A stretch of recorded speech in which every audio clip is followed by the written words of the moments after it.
रुक्मिणी के योग्य कोई लड़का नहीं बताया।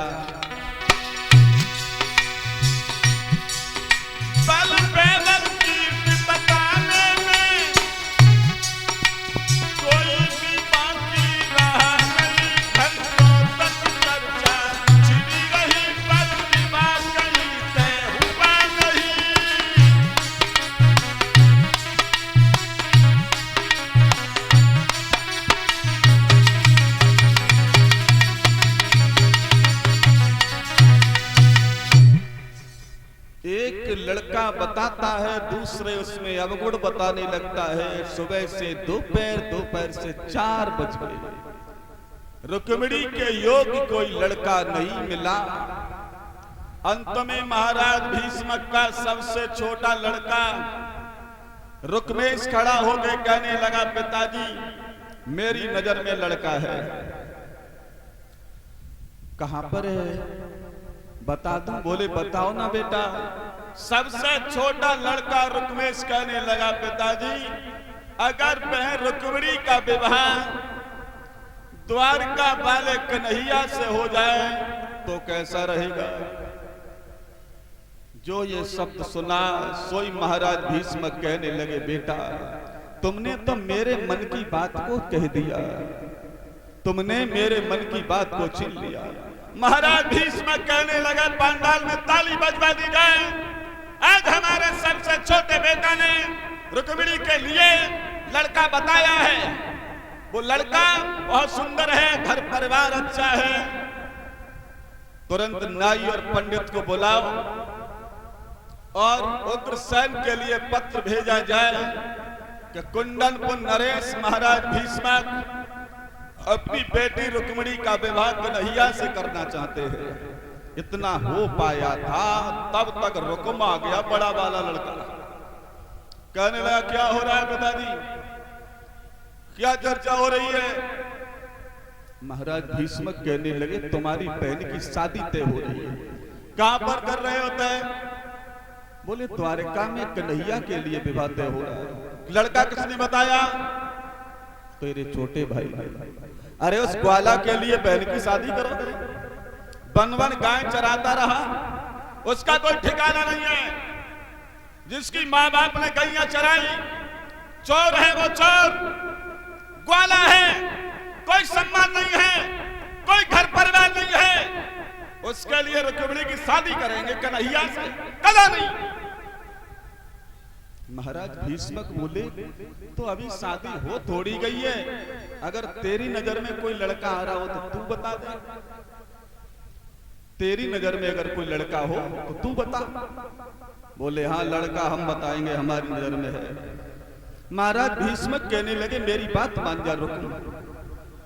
कन्हैया से अगर रुक्मिणी का विवाह हो जाएगा तो हमारा तुम्हारा जीवन धन्य हो जाएगा, समाज में नाम हो जाएगा, परिवार में खुशियां हो जाएंगी अगर कन्हैया दूल्हा बन के आ जाए तो।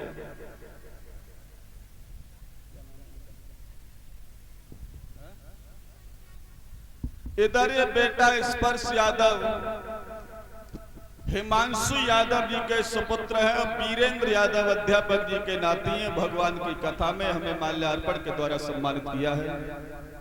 साथ में हमारे सभी साथियों को सम्मानित कर रहे हैं। भगवान इस बच्चे को दीर्घायु प्रदान करें, पढ़ लिख करके बेटा अपना नाम रोशन करे, ऐसी आशा अभिलाषा इन स्पर्श यादव के साथ में है। महाराज भीष्म कहने लगे, रुकम मेरी बात मान जाओ, सही रहेगा। रुकम कहने लगे, नहीं कन्हैया से शादी काय को करेंगे, हमारे नजर में लड़का है, हम बताएंगे वहां शादी होगी। तू बता दे। बोले हाँ हम बताएंगे। लड़का है, तुम जानते हो उसके परिवार को, बहुत बड़ा राजा है, घर परिवार अच्छा है, समाज में उसका सम्मान है, बहुत बड़ा पैसे वाला है, पुराना रिश्तेदार है, कोई गैर नहीं, हमारा साला है। साला जो ये शब्द कहा, साला चंदेरी का रहने वाला शिशुपाल सोई महाराज भीष्म के पैरों तले धरते खिसक गई। कहने लगे, ओरे नालायक, तेरे मुंह से ये बात क्यों आ गई? इससे पहले तेरी जीभ क्यों नहीं जल गई? नालायक कहीं के अपनी बहन की शादी अपने साले से करवाएगा। बोले क्यों, क्या हो गया? जब उसने अपनी बहन की शादी हमारे लिए कर दी तो हम नहीं कर सकते? इधर ये बेटा गुलशन यादव भगवान की कथा में हमें माल्यार्पण के द्वारा सम्मानित कर रहा है, साथ में हमारे सभी साथियों को सम्मानित करेंगे। इधर रणवीर सिंह यादव जी जो सिकोहाबाद से आए हैं, भगवान की कथा में हमें माल्यार्पण के द्वारा सम्मानित किया है और 11-11 रुपए से हमारे सभी साथियों को सम्मानित किया है। भगवान इन्हें दीर्घायु प्रदान करे।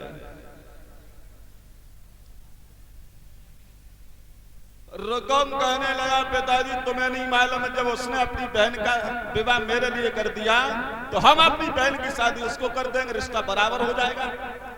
सुबह वो हमसे जीजा कहेगा, शाम हमको उससे जीजा जी कह देगी, तो क्या हो गया? रुकम की बात सुन करके महाराज भीष्म के होश उड़ गए। कहने लगे ओरे नालायक, ये तू क्या कह रहा है? ये क्या कह रहा है? मेरे कोई 2-4 बेटियां नहीं है बेटा, केवल एक ही रुक्मिणी है और उसकी शादी मुझे अपनी मर्जी से भगवान कन्हैया के साथ करने दे। मेरी बात मान ले बेटा, अच्छा रहेगा। महाराज भीष्म कहने लगे हैं रुकुम मेरी बात सुनो। अरे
मेरी बात मान ले, केवल एक ही हमारी बेटी है, उसका विवाह मेरी मर्जी से हो जाने दे। कन्हैया से शादी रुक्मिणी की हो जाएगी, हमारा समाज में नाम हो जाएगा। बेटा मेरी बात मान जा। रुकुम कहने लगा पिताजी तुम्हारे दिमाग खराब हो गया है, क्या है उस कन्हैया पे पीछे पड़ के रह गए? कन्हैया से शादी करो, कन्हैया से शादी करो। चुपचाप मुंह बंद कर लो। शादी मेरी मर्जी से होगी, वो शादी मैं करूंगा, ना ये पंडित को बुलाओ। महाराज भीष्म की जबान बंद कर दी। ठहरो पिताजी, हाँ ये नहीं हो सकता है, मेरी बात सुनो। सुनाओ।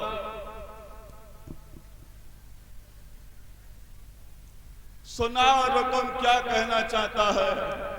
सुनो मेरी बात, सुनाओ।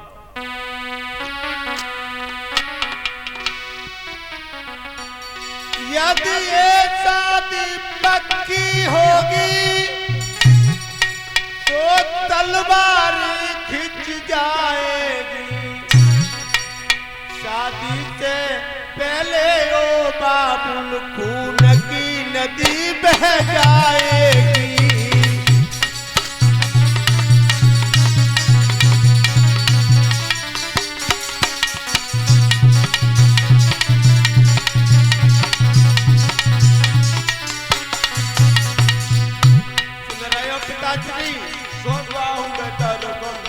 शादी नहीं हो सकती है, अगर ये शादी पक्की होगी तो तलवार चल जाएगी। शादी से पहले ओ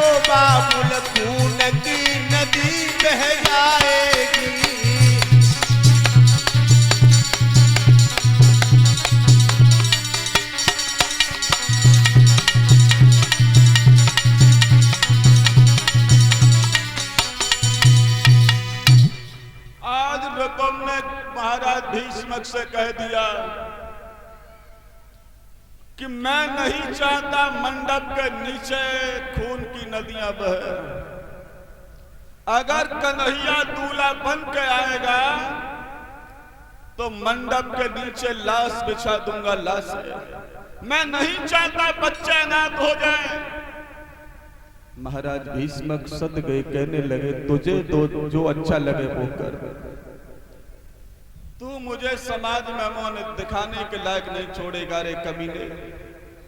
आज भाई बहनों, तुरंत ही रुकुम ने नाई पंडित को बुलाया और एक पत्र लिखा।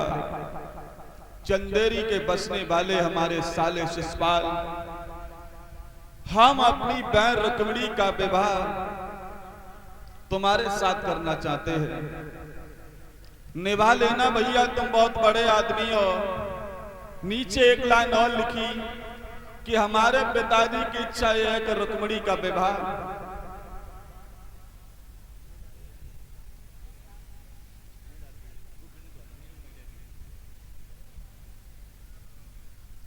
कि रुक्मिणी का विवाह कन्हैया के साथ में हो, इसलिए निभा लेना, होशियारी से आना, फौज लेके आना।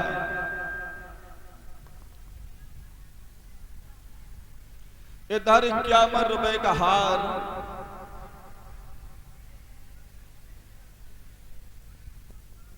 प्रयाग सनौत रवि कुमार जो ग्राम जेवड़ा से आए हैं। पप्पू यादव भगत जी के देवते हैं। भगवान की कथा में हमें माल्यार्पण के द्वारा सम्मानित कर रहे हैं। साथ में हमारे साथियों को भी सम्मानित किया है। भगवान इन्हें दीर्घायु प्रदान करे, समाज में इनका सम्मान बना रहे। नाई और पंडित को लिया, पत्र दे दिया और कहा कि चले जाओ चंदेरी में हमारे साले के लिए जाओ। पत्र लेकर के नाई और पंडित जिस समय चंदेरी में गए हैं, शिषपाल की सभा लगी हुई है। नाई और पंडित जाकर के पहुंचे सभा में, बैठ गए। शिषपाल कहने लगा आइए पंडित जी आइए, कहां से आए हो? नाई उठ के बोला हम कुंदनपुर से आए हैं महाराज। अरे कुंदनपुर में तो हमारी रिश्तेदारी है। महाराज भीष्मक का जो बड़ा लड़का है ना, उनके लिए हमारी बहन भी आई है। रुकुम हमारे बहनों ही। सोई नाई कहने लगा उन्होंने तो मुझे भेजा ही है। सोई पत्र निकाला और शिषपाल को दे दिया। पत्र दिया, शिषपाल ने जैसे ही पत्र को खोल के पढ़ा कि रुक्मिणी के साथ मेरी शादी, बहनोई की बहन से मेरी शादी, बहन की नंदा रुक्मिणी से मेरा विवाह। एकदम से राज सिंहासन से उछल पड़ा। नाई और पंडित से कहा तुम भोजन करो। बहनोई हो तो हमारे जैसा हो, जो अपनी बहन की शादी हमारे लिए कर रहा है। आज जैसे ही पत्र को नीचे उसने पढ़ा कि उस शादी में कन्हैया भी आ रहे हैं, हमारे पिताजी की इच्छा है कन्हैया से शादी करो। जो कन्हैया का नाम पढ़ा, सोई शिषपाल उदास हो गया। सोचने लगा कन्हैया आएगा तो लड़ाई होगी।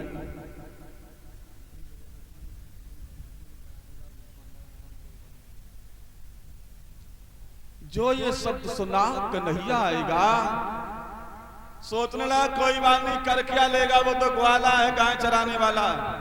और शादी की तारीख से 10 दिन पहले हम पहुंच जाएंगे, वो हमारा कर भी क्या पाएगा।